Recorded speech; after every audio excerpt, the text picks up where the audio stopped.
Good morning, everyone.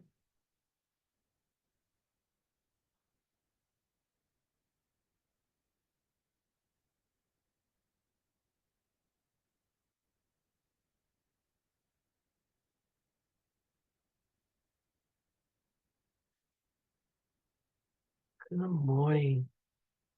All right, good morning. Hopefully, everyone is having a good day so far.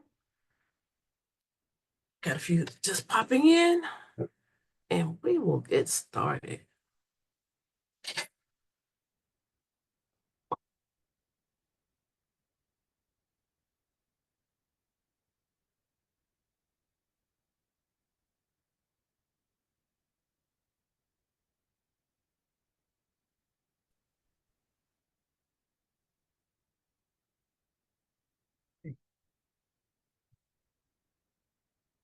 There. Okay, well, welcome to GT Tuesday. It is October 22nd, almost the end of the month. We are here. It is a good time. Hopefully, everyone has enjoyed at some point your fall breaks. I think some of you have fall breaks and had a little moment off. You're probably doing training or doing some other work, and they are still coming. Marvelous, marvelous. All right. So today, everyone, we're just going to talk a little bit about some GT things and a little Q&A, and then some shout outs and some happenings. And then we'll wrap it up. If you have comments or questions, just let me know.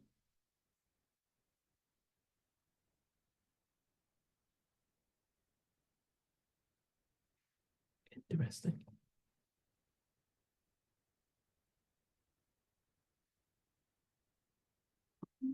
Ready. So, I like to start out the process with a little wellness check. How's everyone doing? Is everyone well? Everyone doing okay? School year getting off to a good start. We're in the midst. Some of you are in that testing window. Is it going well for you? Oh, everything's doing well in Mansfield. Great to hear that, Bridget. Brigitte. All right. Good. Oh, yes. Fall allergies. Yes, fall allergies. Or it's that time when you catch that cold because it's up, down, it's everywhere. Yes, it is. All good and prosper. I love it. I love it. Yes, it is kind of little. It's wacky. It is a wacky system. Yes, it is. All right. All right. And then depending on if you're what football you like, if you're a Cowboys fan, I'm sorry. Uh, some of them are doing well, some are not. Some of them are just all kinds of places. Hopefully it's going all right. They're up, they're down, doing well in Burleson. All right. Week 2 of screening. Uh, Weatherford. All right. So yes. And it is going all right here. So it's like, all right. So I've been out and about at some of your ESCs, going to one. Also later to actually flying out to Region 19. So HEB, all right, doing well. All right. All good in Odessa. I haven't been to Odessa in a while. Yes, it was good seeing y'all too. Maybe next another time I can come on out again. All right. Well, let's get rolling, everyone.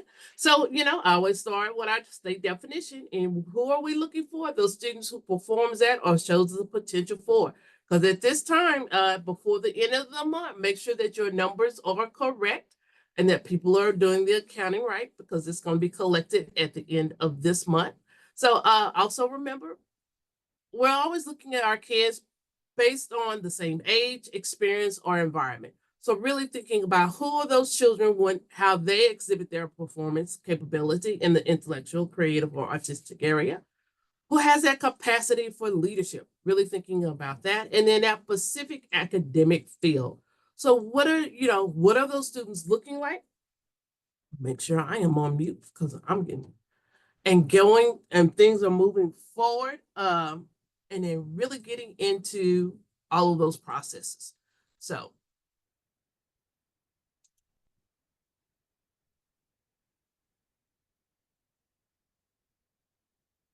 all right. Then we got our state goal, and we're looking to see how our students are demonstrating their skills and based on our services in self-directed learning, thinking, research, and communication as evidenced by the development of innovative products and performances that reflect individuality, creativity, and or advanced relation to students of a similar age, experience, or environment. So our high school graduates, are they putting out those high quality, those professional products as a reflection of your program services? Really thinking about how does that look and what are they doing?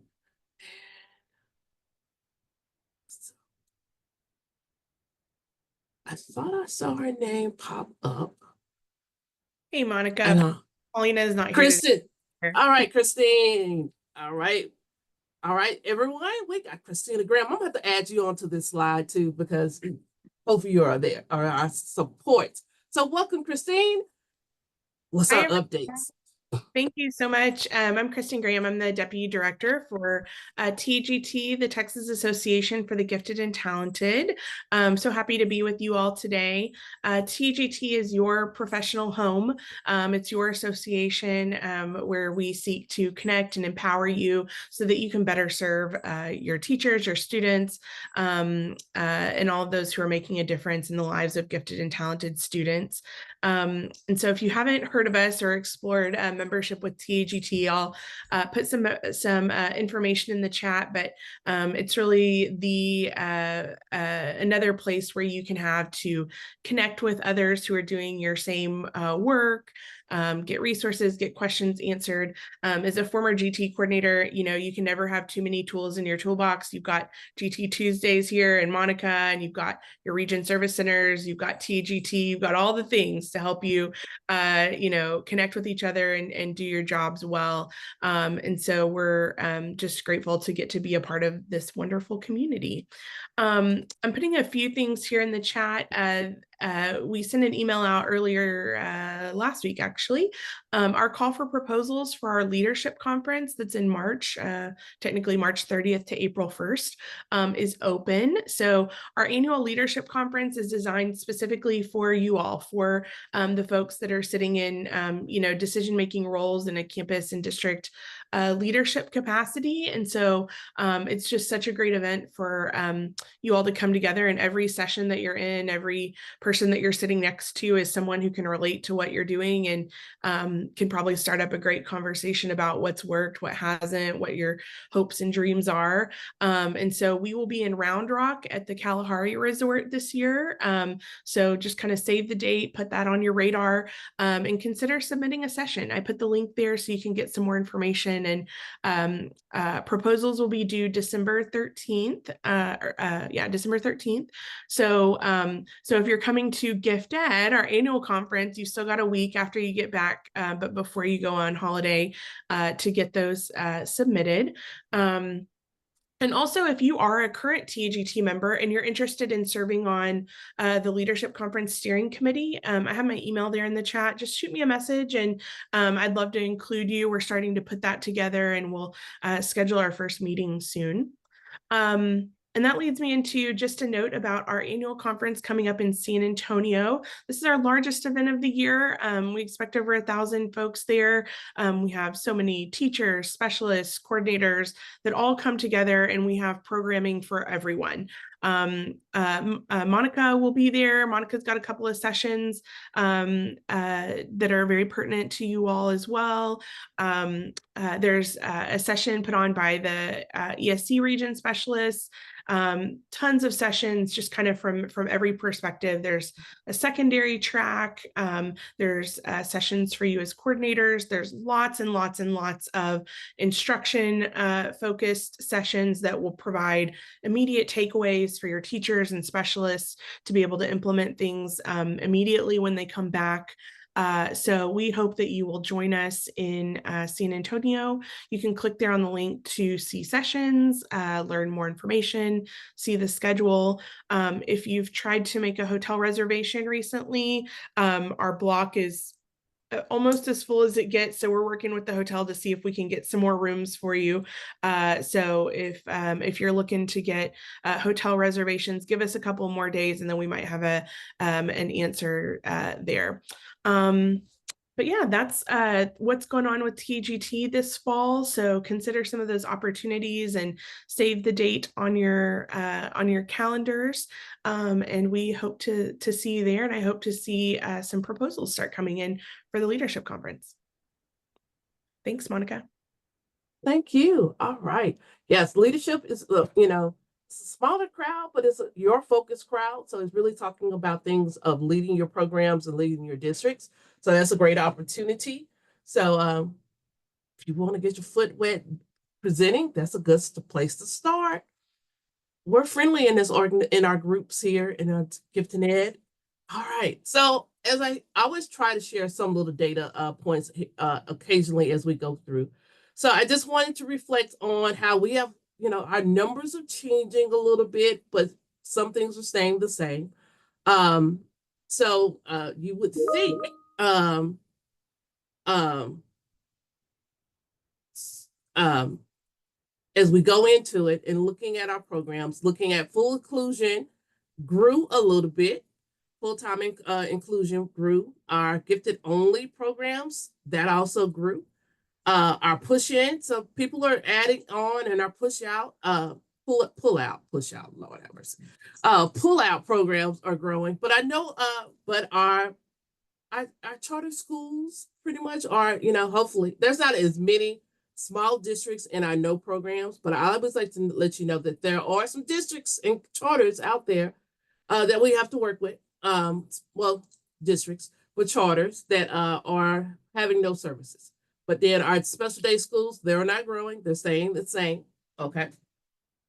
So remember, you also need to report as many programs that you have in your district that you are providing services with. So that's why some of our numbers are increasing it across the place because you're doing a little bit more as you go into it. And I know a lot have changed over the year with the ESSER funds and different funds funding going away. So you had to rethink how program services are being provided. And, as you do that and as districts change and things happen, I'm just going to ask that you really be intentional on how if you do a change to full inclusion or pull out, let your parents know and then give them updates as the process moves so that they have a comfort level of what's going on. Because they will start seeing the changes and then they will start be asking questions and start wondering and then reaching out because they see the change. They know what you're used to offer, how it was with their older child. Now they got a newer one coming through, or they come from a different district or coming in, and their expectations of how you've been providing services, it may change. And so they want to know and really and give them that comfort level and then have that conversation. So always remember, talk about your program design, how services are to be conducted. So as part of that, really want to just have a conversation on acceleration. We haven't really talked about it a lot. It's a option out there. And, we know it happens differently across the board. It is not exclusive to our GT babies, but our GT babies actually have the most opportunities to use it. I will put it that way. So really thinking about, this is our definition from our glossary. We really are working on based on a already prescribed definition out there.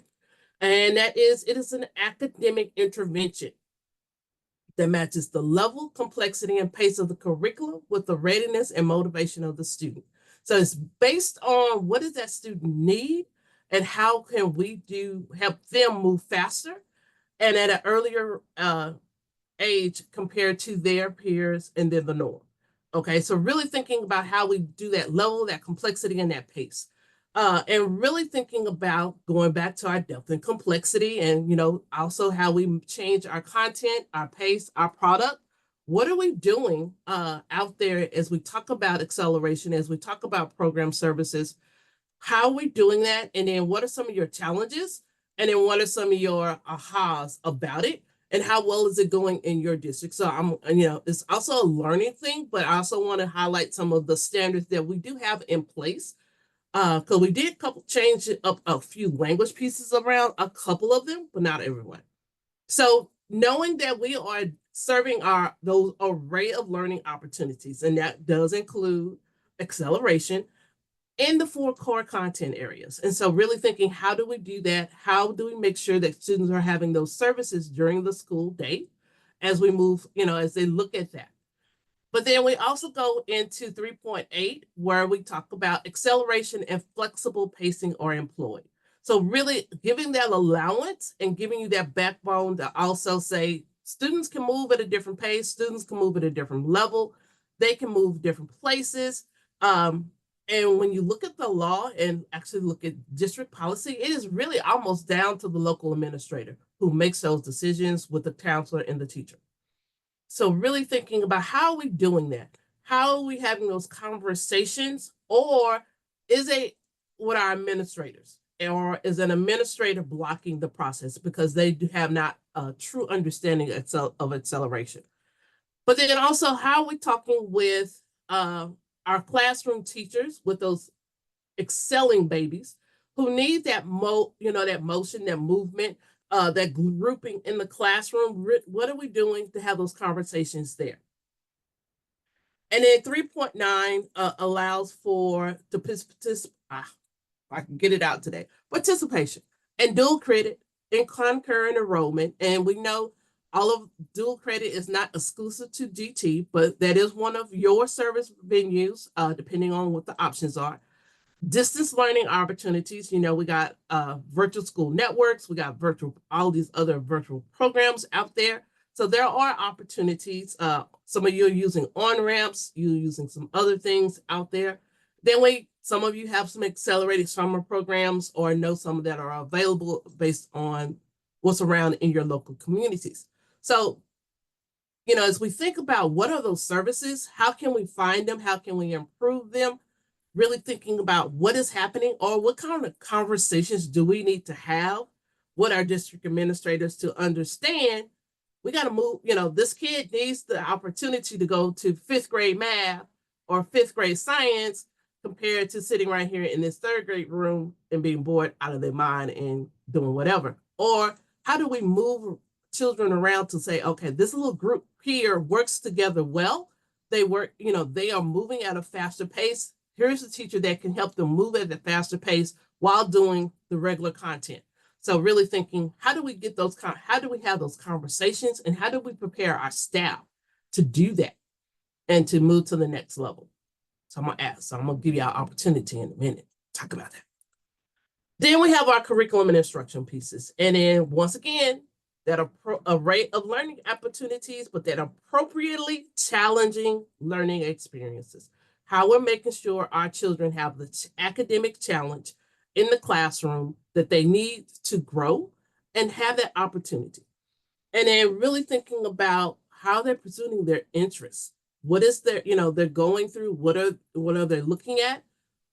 Looking at our continuum of learning experiences. What does that look like? What are those products that they're building out, those performances? And, sometimes that's enrichment. If we're doing full-time inclusion, what does that look like? And I know it's kind of hot, and we're going to go to the question in a minute, but I know with HQIM, instructional materials, out there, and then OER and all these other things and all these prescribed curriculums and prescribed products out there. How do we work with our staff to get to the next level? And then what are some of your challenges for those students to accelerate in areas, especially our but our K-5, looking at that. What are you doing for your early childhood kids? What tests are they giving it to say, I mastered 3rd grade to get into either kindergarten or 1st grade? So really thinking about those opportunities, or do you have some guidelines on the books for that? And then thinking about flexible pacing, really making sure that, they have the opportunity to learn at their own pace. And then those scheduling modifications. If you got a 6th grader who's ready for, sometimes, right now we're a little different spot with advanced academic, advanced math.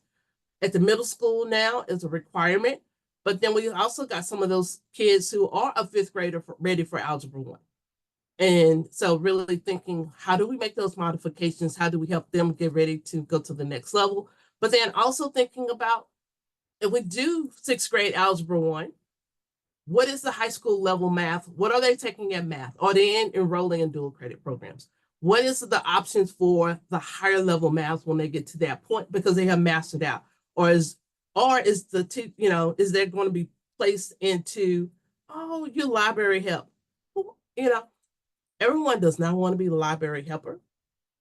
As someone who's done that before, it's good. You get to do research. But if you're not a researcher and you don't want to do this and you don't want to actually work, our office help, everyone doesn't want to walk around the school building passing out notes. So really thinking about, what are we doing? And then how are we modifying our core curriculum or our standards to make sure that these students are getting the work that they need to make sure that they are excelling. So those are some, really when you think about our standards, some of the key questions we need to be asking and thinking about as we talk about our local policies and how we're doing that in the buildings. So, we have our guidance from our Interpreting the State Plan page. And so here's some of our guidance out there. And it's really thinking about, it is an option. It is a service option. And then we'll talk about some of the other things that are out there. And then you are to provide an opportunity to accelerate in their strength. So really thinking about how you do that and how they're moving forward into that. And so how they can, what I require, at sixth grade math, Algebra 1, eighth grade math, all of that was kind of, had issues. Now we're moving forward. Credit by exam, CBEs, how we're doing those, how we're using those effectively. How, K-5, are they doing one subject or all grade level? Where are we landing on that for some of our children? And as they move forward. And then really thinking about how those for single subject acceleration in K-5, really thinking about how are we moving that and moving them along the way. So as we talked about it, there are at least 20, there probably is some more, but these are the known types of acceleration out there that most states, entities follow and are highly endorsed. And so doing a study, we pretty much in the state of Texas do all of this to a level or degree. How does it look? It may vary from district. So we do have a early admission to kindergarten. We do have guidelines for that, and it's under the early childhood. Early admission to first grade, that is allowable. Whole grade skipping, we do that. We've always talked about continuous progress. That's going to be more local, self-paced. The subject matter, combined classrooms, that curriculum compacting, telescoping, all of that's pretty much going to be more local. Then you got your extracurricular, our distance learning online. I think a lot of you probably have taken more onto that opportunity. A lot of you are using dual credit. Dual credit has been a highly promoted product in our state. And then some form of advanced placement, international baccalaureate programs are being used. And then depending on how you list it, you got your honors, but we got two honors high schools on a college campus. We got TAMS, which is the Texas Academy for Mathematics and Science. Then we have the one at Lamar University, that's at University of Texas at North Texas, in Denton. And then we have the Texas Academy for Humanities and for the Studies of Humanities. That is at Lamar University. So they both have a on college presence starting at their students pretty much or their junior year. Some are a little bit younger, but there is an interest process for that. And then we have credit by exam. A lot of you do use that. And then we got our early interest to middle school, high school, or college, really thinking how do we working those processes, and then acceleration in college, and then early graduation from high school or college. We do have a law on the books for our early graduation And we do have some students who are taking advantage of that. So there are about 222 students out there who have taken advantage of early graduation. So really going into that. All right. I saw a chat. I saw something in the chat. All right. So we got a question in the chat. Anyone using dual credit as part of their DT services, how do you ensure your instructors have their DT hours, particularly if they're not embedded faculty? If anyone wants to connect and talk about this, she put her email in the chat. Anyone want to talk about it? I know off the top of my head what some of your answers are going to possibly be, but this is a great opportunity. Who wants to talk about what they're doing in their district with dual credit?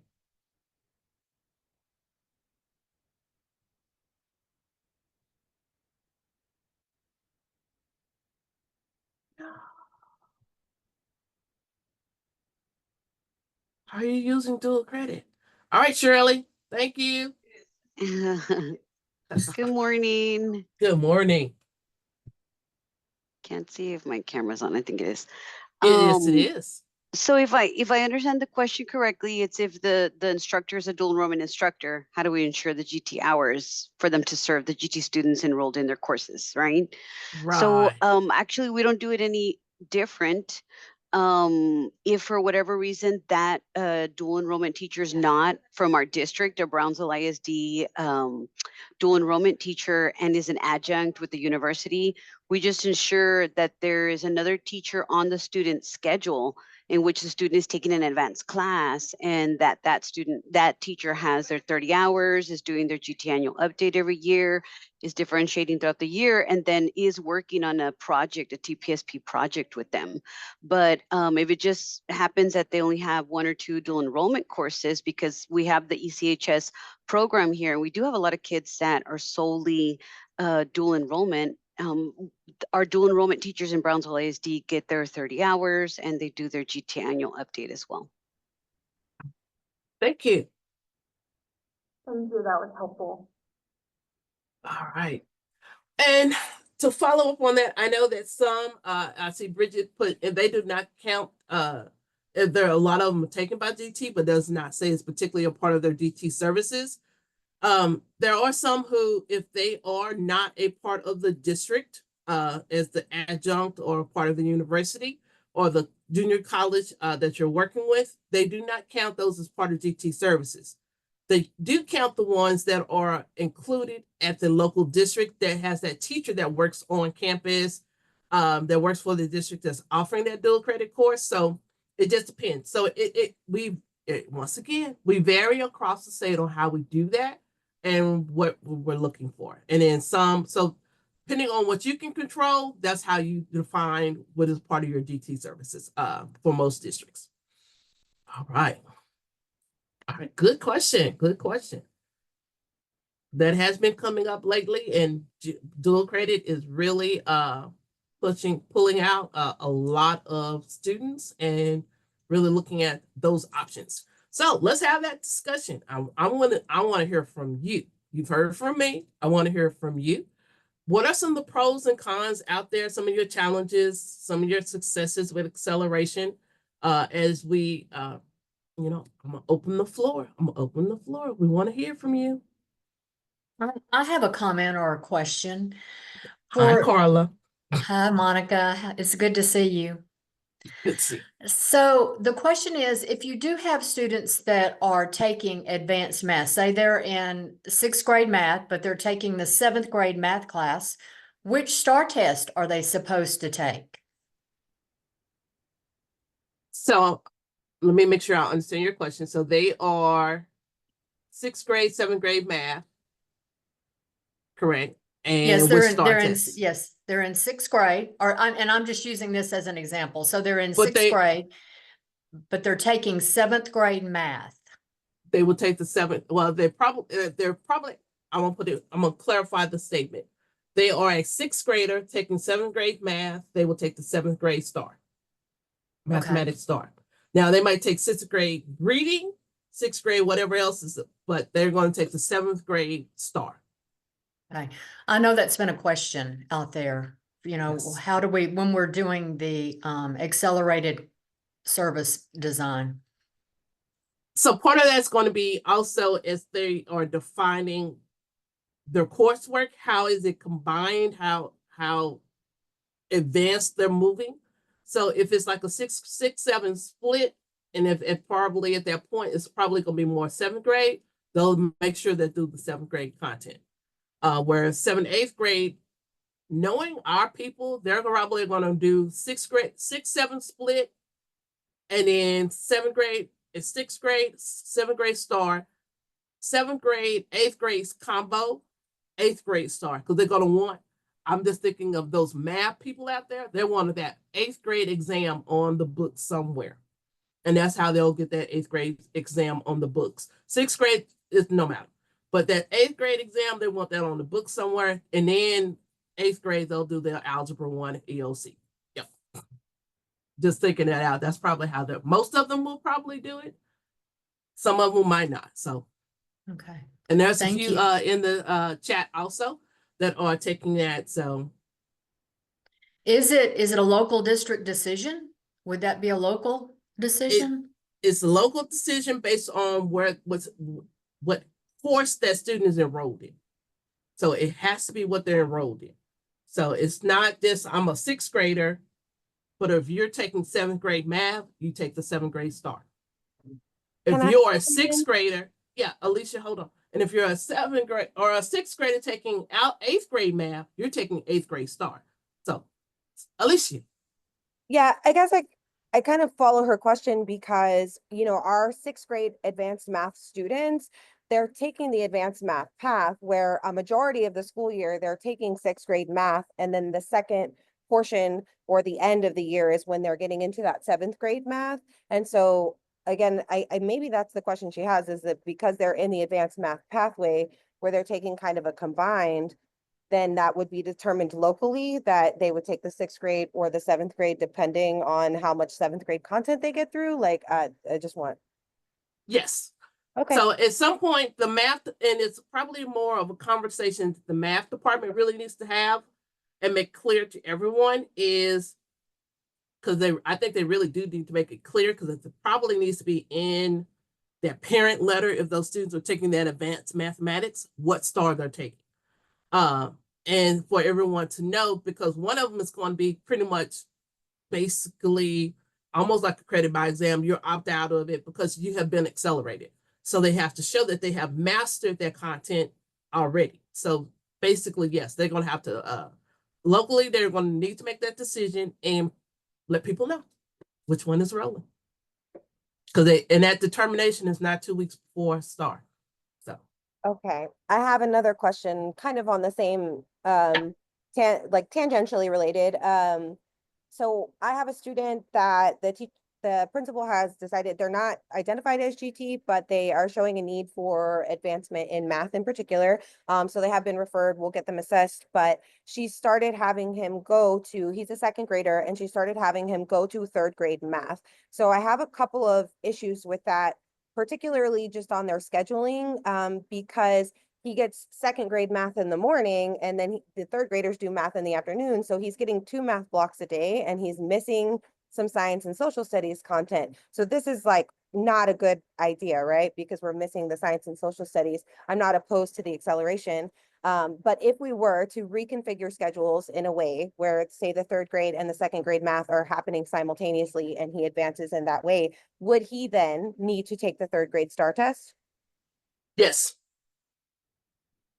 Okay. Yes. Okay. Yes. All right. That was my main Yes. question. But the main rule is Now, I would need okay. to identify that he could get the math at the same time so that he's not missing other 2nd grade standards. And it's interesting because I've never heard of a non-GT student being moved around like that before. So that's quite. Yeah, I wasn't consulted. I wasn't consulted. The parent reached out to me. I said, we will go ahead Okay. and we will put him for assessment, but our assessments don't occur until January. And I think that principal was really trying to help appease that parent to let them know that we are invested in providing him support. Okay. But yeah, unfortunately, And I then, do a little back walking on that one. okay. All right, no problem. So then in that case, in Alicia's case with that student would continually take the next grade level star as they move up. Is that correct? That is Okay. correct. Okay. That is Yeah. correct. So it's not just a decision for the rest of his second grade year. It's like, okay, well, how are we going to support him moving forward all the way through? And then knowing that, okay, if he's in third grade, but he's taking fourth grade math, do the third and fourth grade math schedules line up to where he could go to a different class? And again, for us, I don't think that that's a feasible model, which is why I'm now trying to explain that to the principal. I appreciate her forethought, trying to provide the student with supports that he needs, and with the model that we have, I don't know how realistic it is. Got it. Yeah, because as we talk about acceleration and moving kids up, especially at certain points, you always have to remember the end goal of where do they fall at the next grade level, where do they fall in the next 3 years, and especially in mathematics, because or certain courses, depending on where you are, they're going to top out. There is no, they're going to hit that glass ceiling and knock it out the park. But where do they go from there? What is your options for them? Independent study, or are you going to some virtual school network programs, course offerings? Are you going to the dual credit route? I mean, making sure that they have, if they finish math by 8th grade, and which is possible depending on where we are and what that kid is capable of, what are we doing to the next level? So as we talk about it. All right. Okay. And I see some things. Okay. We got some people that are in the chat that's giving you some recommendations and some contacts.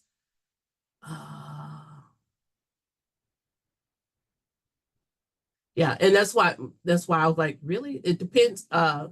Only most time I've heard of a whole grade access accountability. There's very few that do it for, as I said, our GT kids and move them around at K5, but not too many after that. Boom. Okay.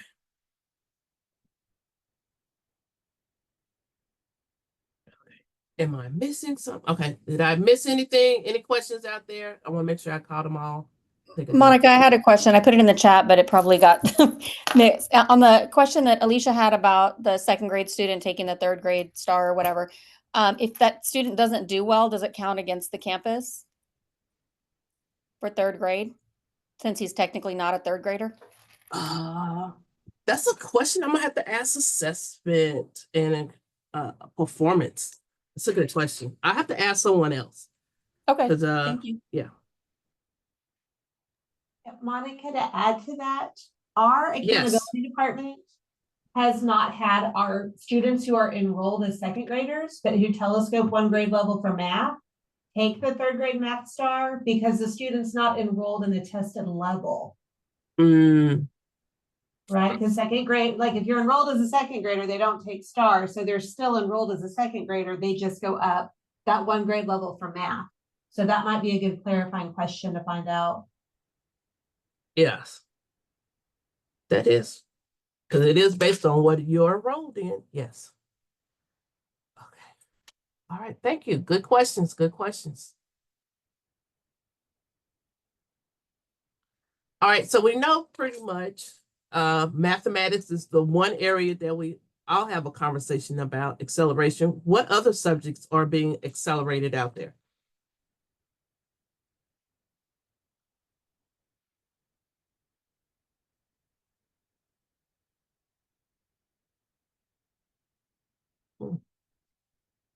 Quiet in the world.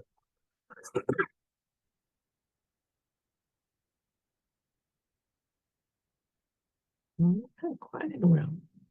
All right. Mathematics is the main one. Okay. All right.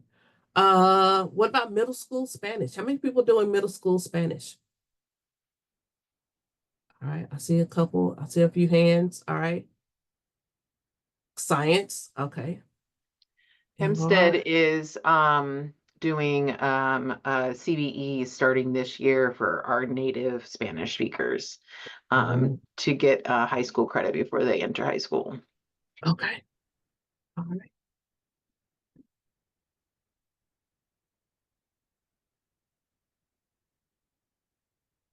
All right. Any other questions? All right. What are some of your successes with acceleration?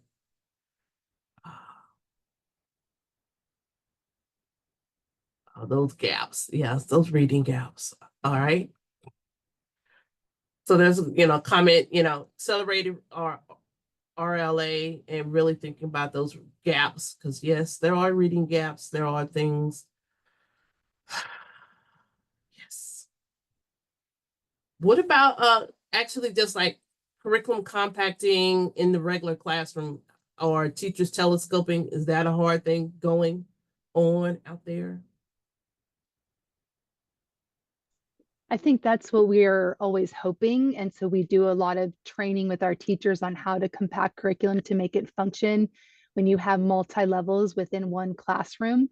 But because they've got so many different levels within their classroom, even within their advanced or AP classes, I think a lot of teachers find it a struggle to do that. But with our support, we try to show that actually curriculum compacting is less work on the teacher because it's accelerating a student through work and activities that they've already demonstrated mastery of. So that's always a goal for Mansfield. But I think a lot of our teachers feel overwhelmed with that process without direct support and training on it. And so we try to work with our content coordinators to give them those resources embedded in our curriculum. But it's tricky because obviously you never know which areas are going to be compacted based on student readiness. So. Yep. All right. Thank you for that.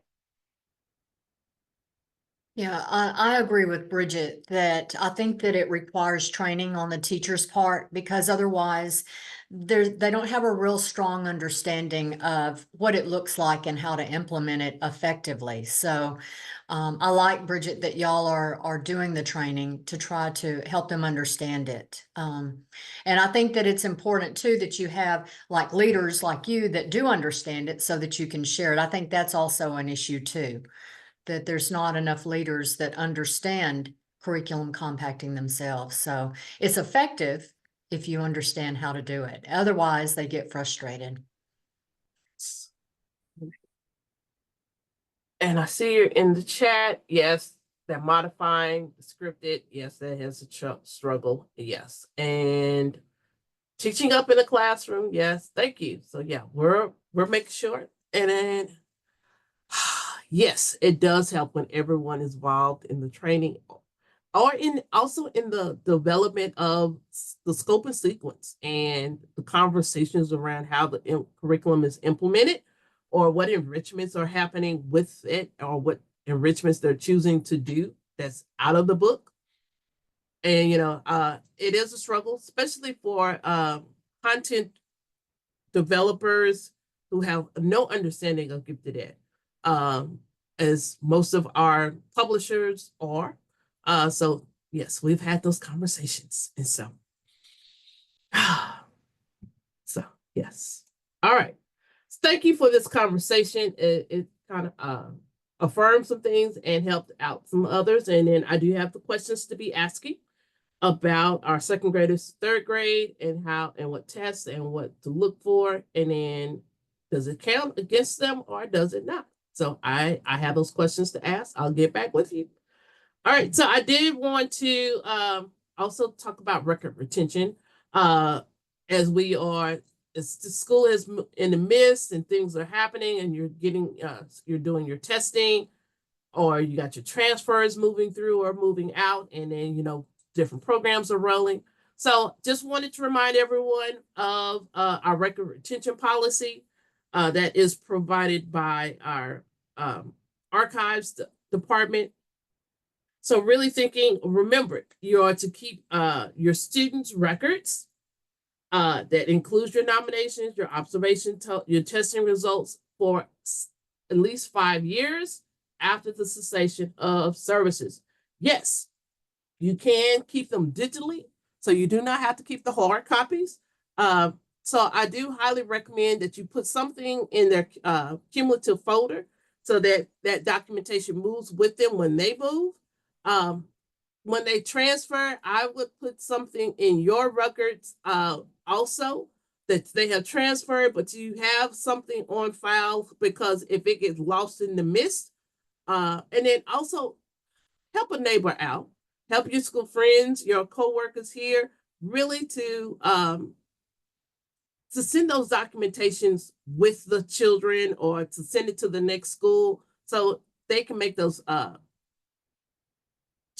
decisions on placement effectively based on what you have decided, because everyone is not doing an open, a reciprocal transfer. So they do look at your data, and it's kind of hard for a kid to be placed if there's nothing out there, or they don't get your stuff. And so talk to, it might be a conversation with the local district campus people, the attendance registrar, something. But 5 years after service. So once those kids who are not placed, the non-placement, just start your file 5 years, and then after 5 years, it's like, this is the ones that get destroyed, this one that keeps, so record retention. Just make sure you got it.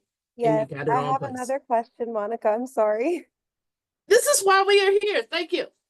Well, okay, so this is very specific to my case, and so I apologize for being tangential. So we are going through our PEIMS records because we are having some issues with our PEIMS coding, and so we're doing kind of like a hard audit. And I was reviewing some of the student folders that we have of students that I had on a roster previously that I know that are identified GT. And so I'm going through their cumulative folders that should have these items in there. And there's not, right? These items are gone, they're either missing. And what I found through discussion is that when everything happened here in our town, the federal government came in and they went through a lot of our documents. And so they may have been misplaced or moved. And so is there something I can do in a place where I know these students are identified, but now I don't have, do I go back? Do I go to their parents and say, can you re-sign? Like, what, I'm not sure what to do in this case, because it was something I think that was outside of our hands with the investigation. Documentation. Mhm. Oh, It's a hard one. Yeah, it's a hard one. I have a few records. I haven't gone through all of them, but I went through about 10 and then I stopped because everyone I went to didn't have the records in their student cumulative folder. And again, it was like, I don't know, it was the DEA or the FBI or whoever was in our records. So Okay. I would say the easiest route to especially if you want just because certain things you can rebuild based on your information. But I would say for the easiest route without causing all kinds of chaos and just overarching questions is just do a general, once again, we're just an affirmation of GT placement, and just in a parent letter of that parent request for approval, or whatever, for placement of their children.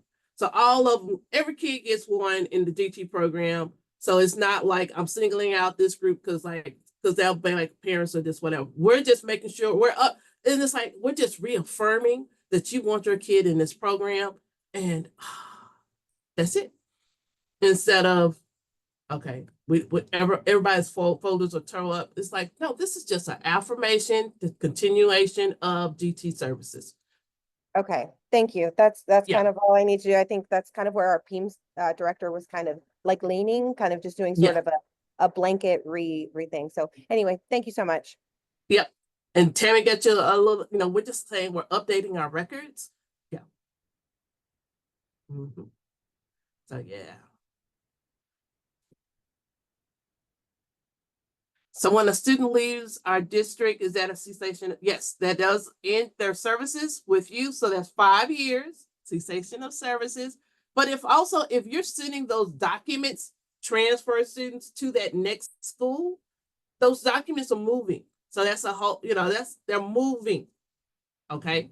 So you might want to keep what your electronic pieces are and put a little note. These are the electronic ones that we need to move, but that hard copy is moved on to the next school district. You send out a version to the next school district.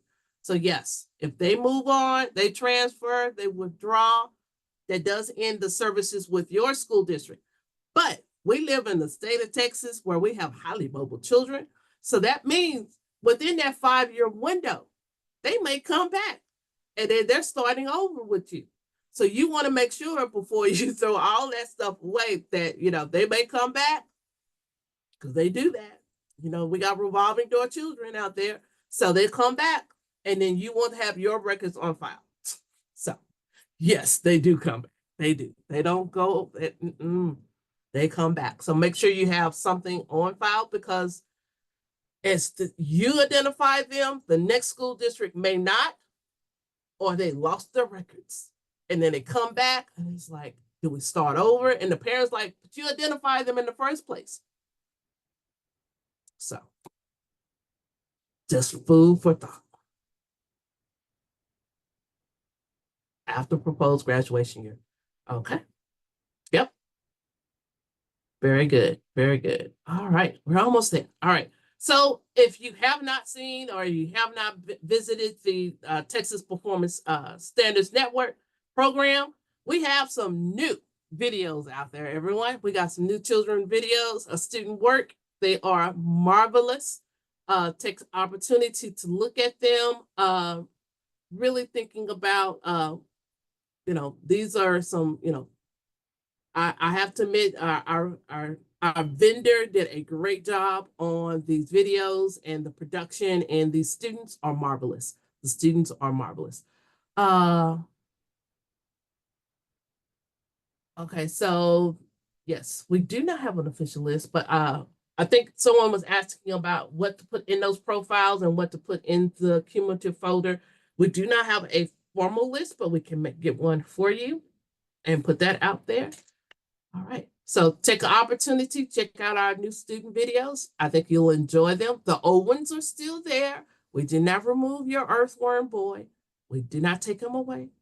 He is still there forever and a day, even though he's probably he's probably in middle school.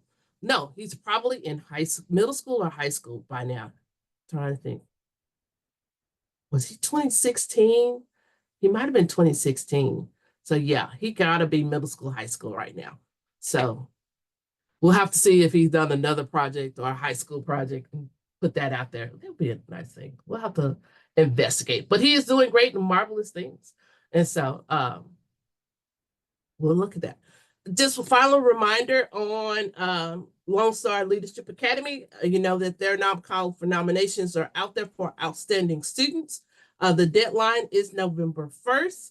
So remember, it's our Education in Action partners out there who are providing this service. So it's a summer camp in the areas of Dallas-Fort Worth, Austin, San Antonio, or the Houston-Galveston area. So kids get to be recognized as leaders and then actually have a summer camp opportunity to do that. So are there any other questions out there? Any other wonderings? Could we, anything? I have one. Yes. Has the newly revised state plan been uploaded to the website?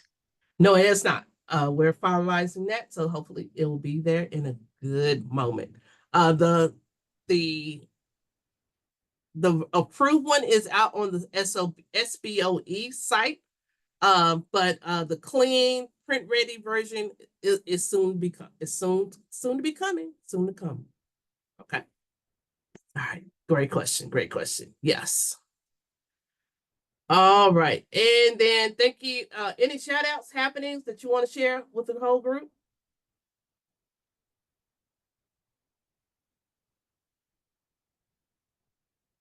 All right.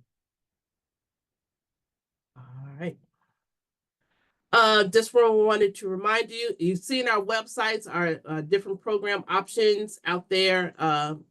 So take a moment to visit our different opportunities.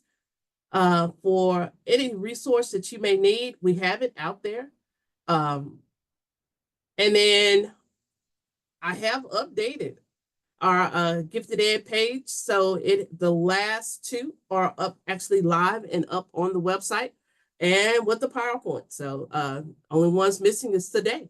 So once this is ready, It is there.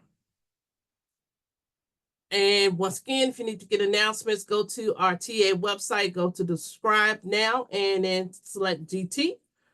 And here is my contact information. So if you need to reach out to me, feel free. But I want to say thank you. I appreciate you joining me for GT Tuesdays, actually at our new time at 10 and at 2 o'clock to allow for our Mountain Time friends, so the West Texas area, to join us. But I hope you have a great day, great week. See you in November. See you in November. So have a great one, everyone. Thank you for coming. That is it.